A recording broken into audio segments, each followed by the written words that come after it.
is the Food Bank of America, Food Bank of Genesee County.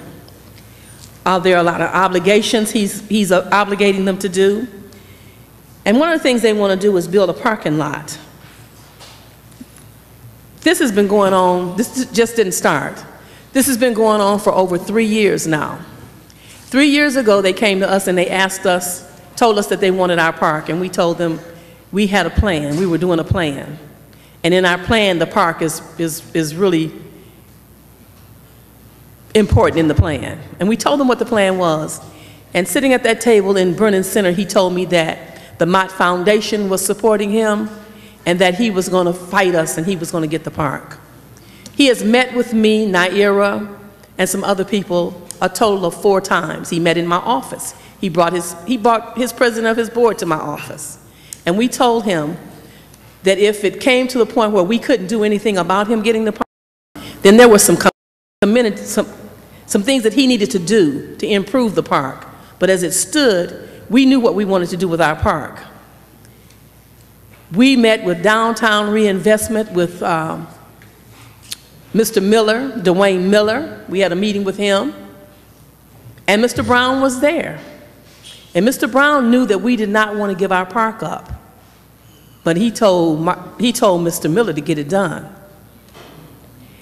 Citizens of Flint, I believe, I could be wrong, but I believe that Brennan Community Park is going to be the test park. If they're able to do what they want to do at Brennan, they're coming for the rest of the parks. You talk about they're going to tear down the towers. Well, they want to tear down the towers and put a park downtown. You got 64 parks in the city of Flint, but you don't want to take any money out of the Parks and Recreation and do anything in those parks. You won't cut the grass, you won't cut a tree, you won't replace a fence, you won't put a net up, but you want to take and build a park downtown. Now, I heard people up here talking about taxes. That tax that's going to be on the ballot, it's going to say probably something about police and fire for the city of Flint. But it's really for the downtown area. Has nothing to do with us protecting us. Has nothing to do with taking care of us. It's all about the downtown area. When they take and extend something to include the whole downtown area that was not originally included, that tells you where their mind is. Downtown Reinvestment, Tim Herman, Mr. Mott, Bill White, Ridgeway White, and all the others, Bob Emerson, they are all carpetbaggers. They are taking advantage of the citizens of Flint. Citizens, November 6th is when we vote. We need to go to the polls and we need to say no. No to an increased tax for police and firemen. We need to say no, because we have a right to say no. And remember that, citizens of Flint, that oftentimes we vote against our own best interest because people pat us on the back and kiss our babies and tell us what they think we want to hear. We need to stop it. This is not a black thing. This ain't a white thing. This is a citizen's thing. And what affects one citizen in this city affects all citizens in this city. It is time to get up off our do-nothings, come together with City Council and do something, because it's all about solutions now. We can talk this thing to death if we want to. We can talk all day and all night, but if we don't reach any real viable situation or solutions, we're going to be deeper than what we are now. I'm telling every young person I know what they need to look for when they go to the poll. And I'm telling every old person I know, come on now, let's get with it. Too much has been lost for us to have what we have. And Barbara, we ain't got that much. Barbara, you've exceeded your 5 minutes. Please sum up. My summation is, let's get it done. Thank you, Barbara.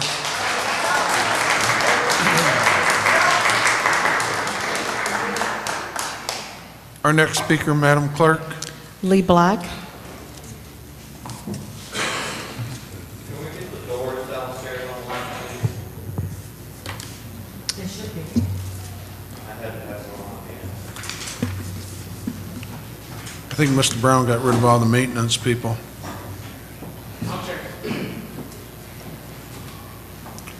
Go ahead, ma'am. Good evening, council persons. My name is Lee Black. I am here representing the Brennan Center, and I would like to have the other members of the Brennan Center please stand.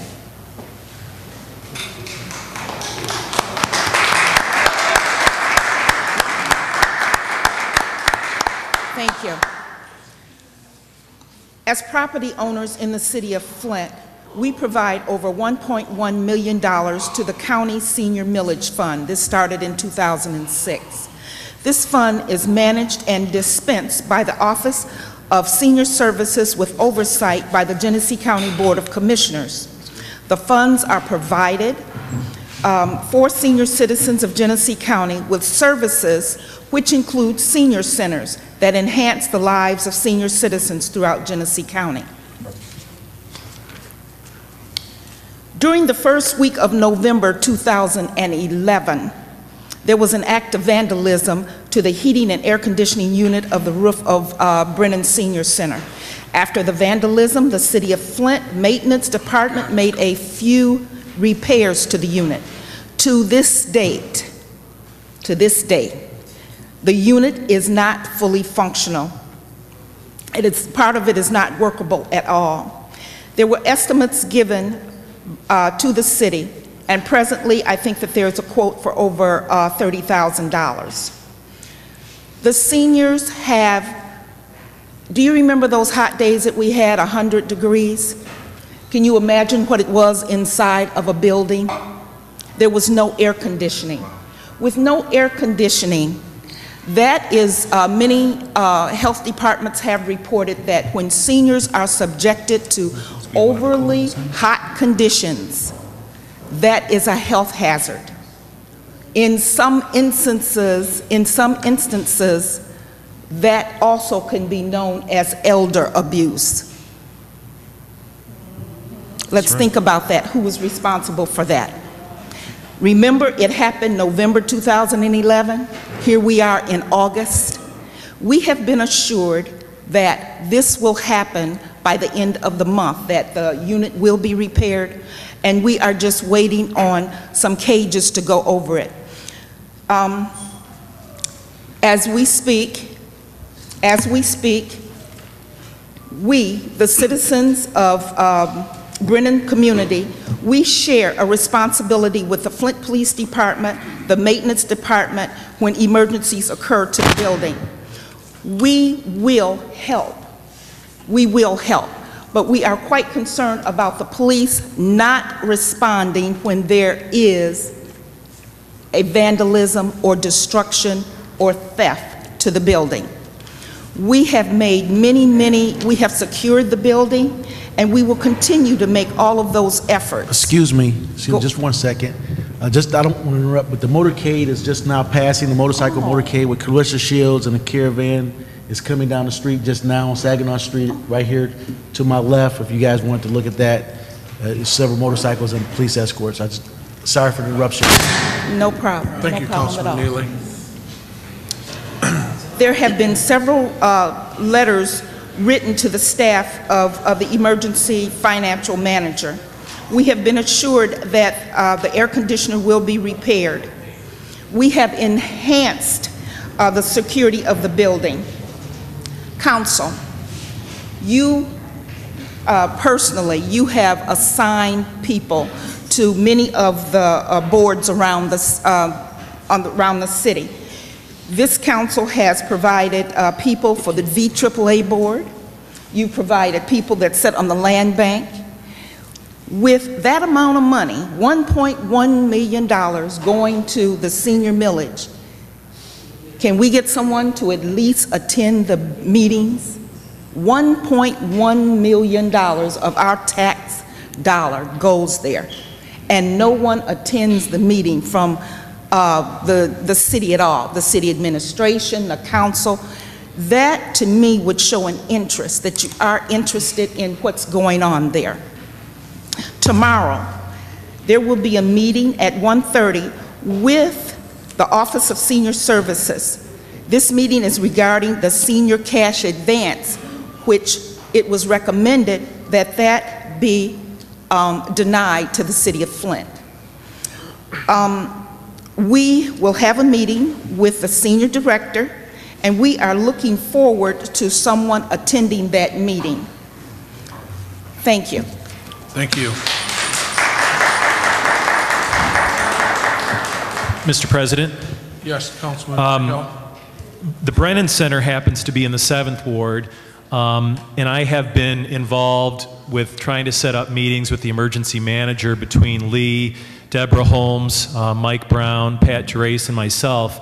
I actually set up or scheduled 2 meetings that the emergency manager at that time, Mike Brown, pledged to attend, but he actually didn't show up at either meeting.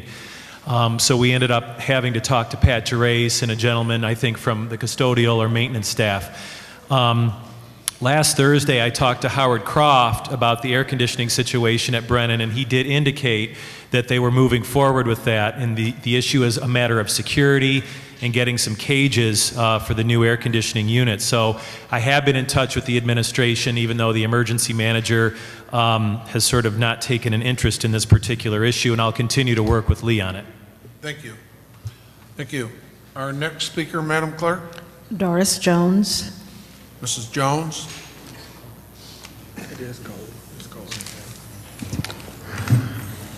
Hello to the council. Good evening.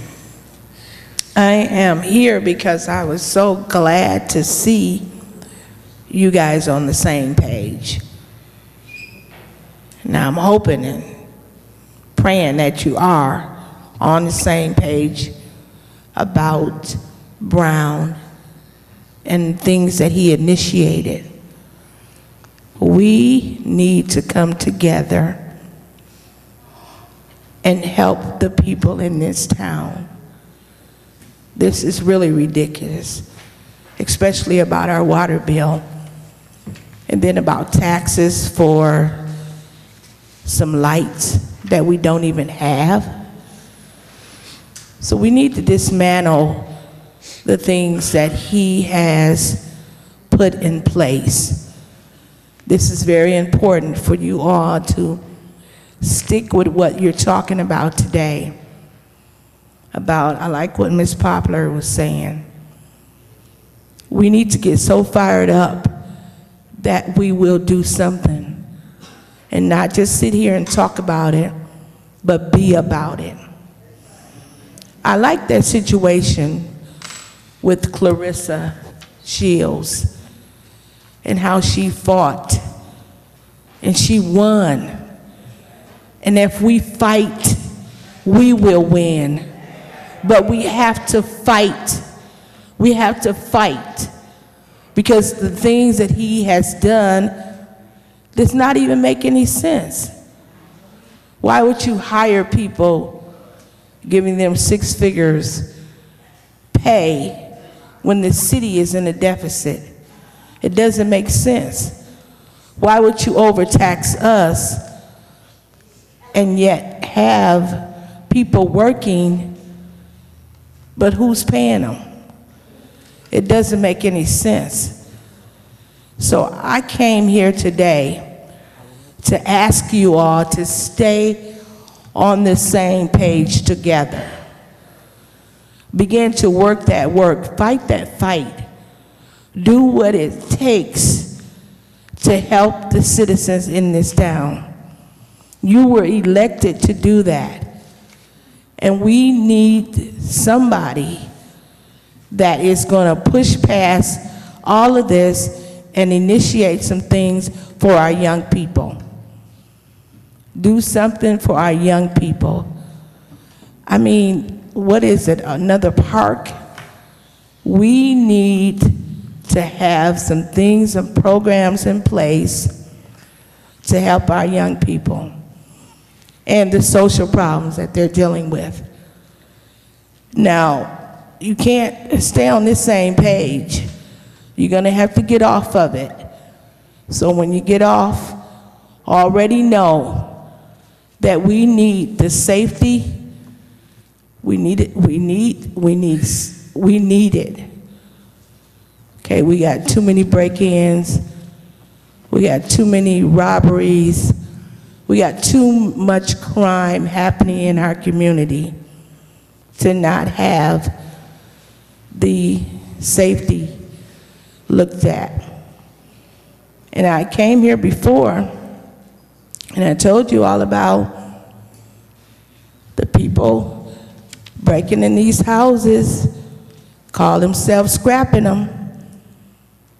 We asked you 2 years ago to do something about that. And now they done practically scrapped up the whole town. And that's ridiculous because you guys had an opportunity to do something. And now, I mean, they've started going into churches and taking air conditioners off churches. I mean, what do? Just sit here until we die? No, you have the ability to do something. So that's what we want you to do. Start working on things that can help this community. Start putting things together. And just like how Brown got in, I mean, that was because nobody was on the same page.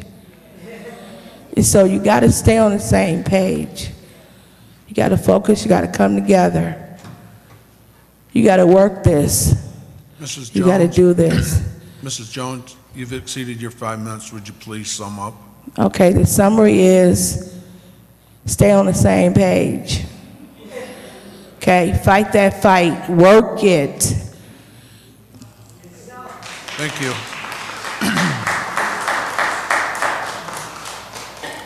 Our next speaker, Madam Clerk. Pastor Latrell Holmes. Pastor Holmes.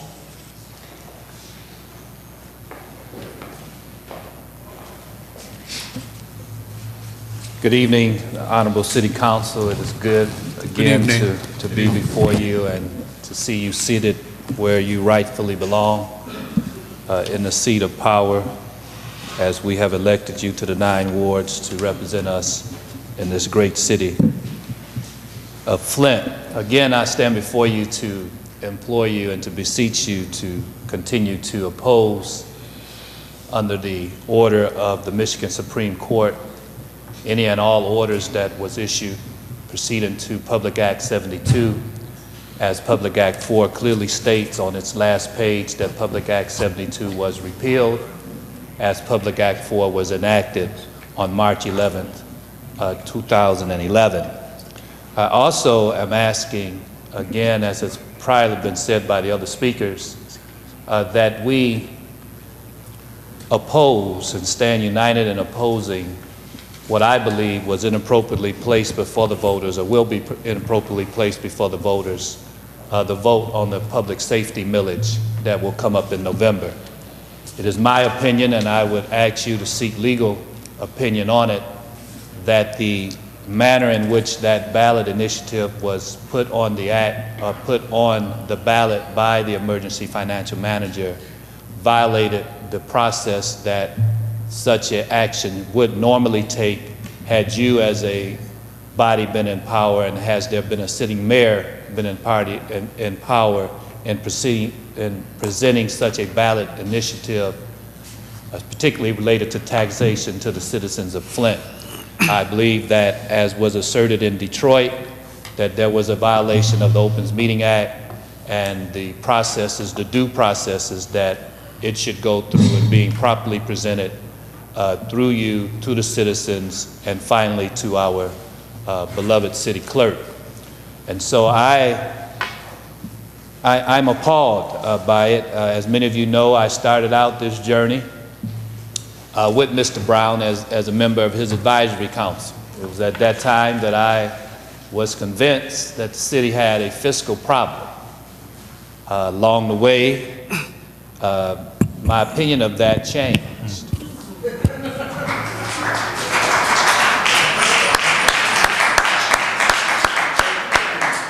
My opinion of that changed largely because of some of the actions that the EM have taken that I believe does not appear in the current budget that is governing our city. There was large concessions that were forced upon our bargaining units, the tone of some 22 to 26% that have been banked and not budgeted in this operating budget for this current fiscal year. I believe that alone determines that there is some degree of shell shifting going on in our operational budget. I believe also that the overtaxation that exists already in applying the unnecessary taxation of the street lights, and I do agree with the refuge assessment, as you all agree that that never generated enough to operate it. That's probably the only thing that I agree with.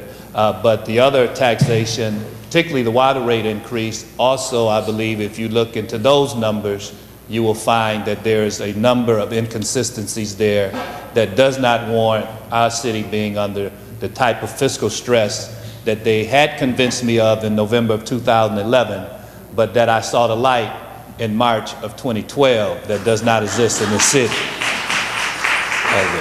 So I'm asking and imploring you, Council, to stand united. I believe that the act that has been halted by the Supreme Court on page 20 of the act gives you some clear indication that while it says that the EM who was appointed at that time has sole authority to act as the sole person or superior authority is actually what the act says, I still don't believe that it gives him credence, as was proven in Detroit, to do the type of act that he did to place on the ballot in November this ballot initiative that many of the citizens will vote for because everybody believed that we're not safe in this city.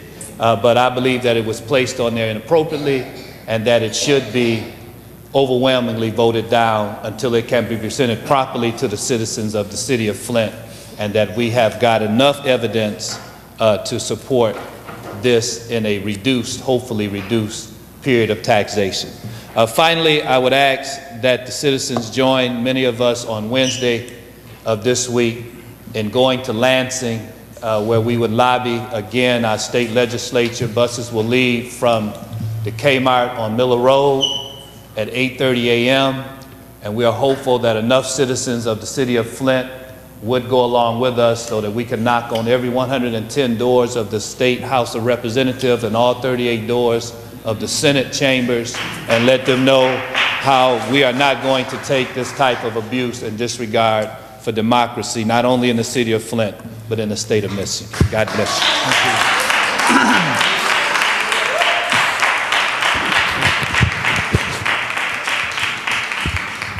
Councilman Kincaid. Thank you, Pastor Holmes. Councilman Lloyd. I would, in fact, like to send a referral to the city attorney's office, and I would say to the attorney general's office as well, but we know that there's a Republican there and they've seen the side on the side of the governor, and so I would like to send a referral to our legal department to have them do some research on the legality of that particular issue being placed on the ballot. And I'll say why, because I'm actually against really any tax increases at this point on the residents, and not for the political reason or not just to say that I don't support it, but this is why. We all know it's a dwindling tax source. And if there has not been, as someone said earlier, we're dealing with global issues now, and that's the light that I've seen. When I came to council, it was a Flint perspective, but we're looking at a global economic issue. Even the President of the United States does not have a fix for it yet. I don't believe anybody does. I don't. And so dwindling tax resource, if there has not been a solution put in place that will stop the dwindling property values, if there has not been a fix put in place to deal with the high rate of foreclosure, if there has not been an economic development fix to deal with the dwindling economic development that's happening in communities, then we know that the tax base is going to continue to dry up. If there is not a solution for creating, in Flint, we need 40, 50, 60, 70, 80,000 jobs.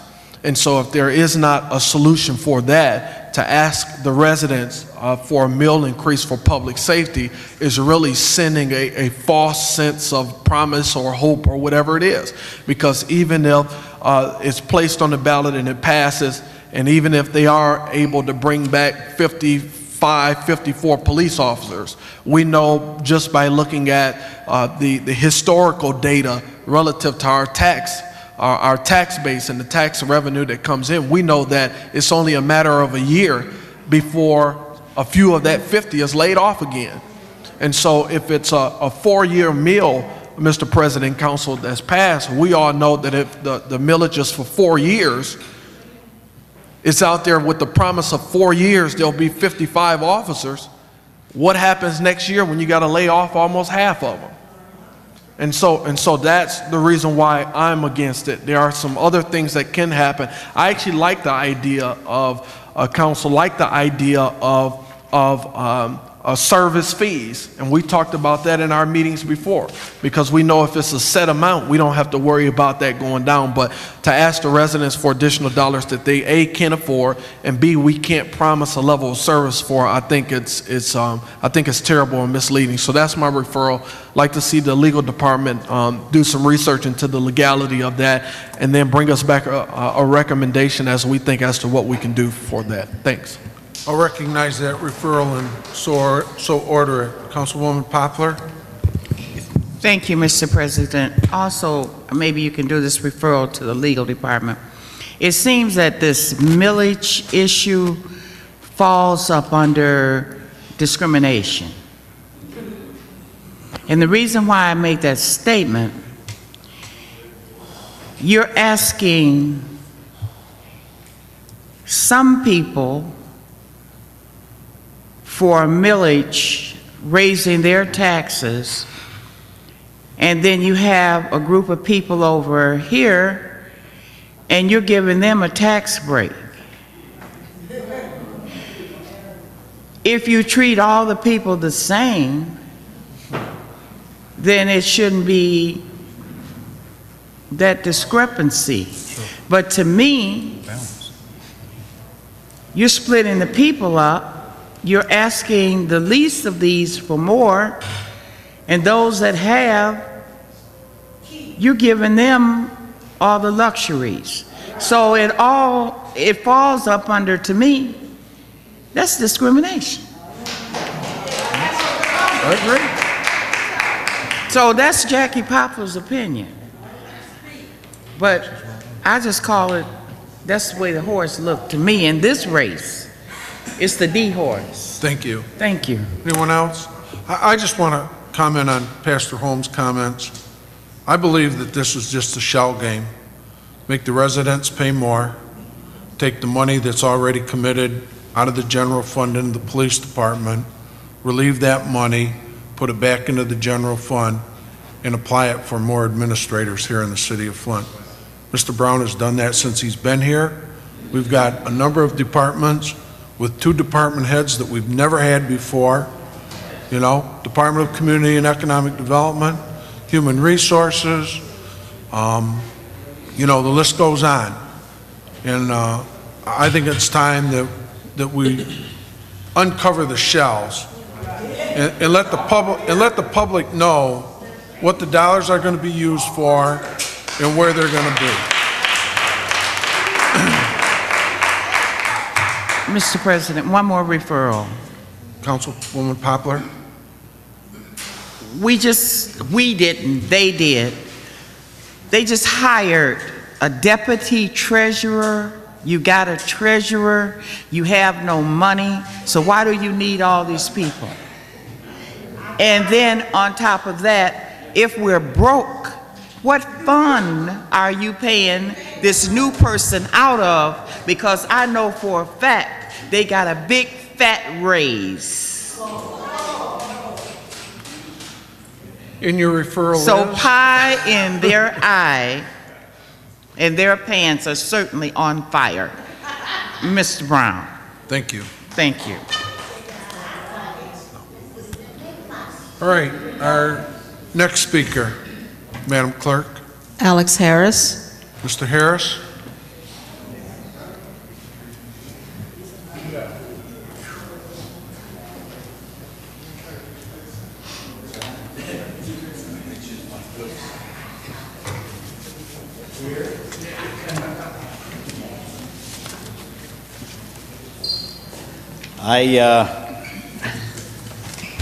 sometimes wonder what the point of getting up. Maybe it appears like you get up on the soapbox and speak to you folks for 5 minutes and say your piece, and then everything's well and good and then forgotten.